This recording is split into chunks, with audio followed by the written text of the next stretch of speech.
আগের দিন নার্সারি থেকে আমরা যতগুলো গাছ কিনেছি সব গাছগুলোই আজকে বাড়িতে চলো লাগিয়ে দেওয়া যাক। সো হ্যালো এভরিওয়ান, আমি অর্পিতা। আমার 50 ডে মিনি ব্লগ চ্যালেঞ্জের আরো একটি দিনে তোমাদের সকলকে স্বাগত।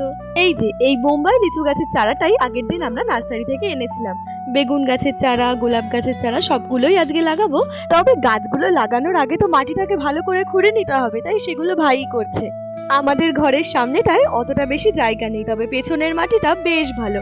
সেখানে আগের দিন একটা ভাই হিমসাগর আম গাছের চারাও লাগিয়েছে, তো তার পাশাপাশি আমরা এই লিচু গাছটা বসাচ্ছি। যদিও আমাদের বাড়িতে আরেকটা লিচু গাছ আছে, তবে ঘর করার সময় হয়তো সেই লিচু গাছটাকে কেটে ফেলতে হবে, তাই তার আগে থেকেই আমরা একটা ছোট্ট চারা বসিয়ে তার প্রস্তুতি নিয়ে নিলাম। ওই যে নার্সারি থেকে যে গোবর সারটা কিনে এনেছিলাম সেটাকেই মাটির সাথে মিশিয়ে ওপর থেকে আবার একটু চাপা দিয়ে দিলাম। বাড়ির পেছনের দিকের অংশটায় আম, লিচু, বেগুনের চারা সমস্ত কিছু বসানো হয়েছে।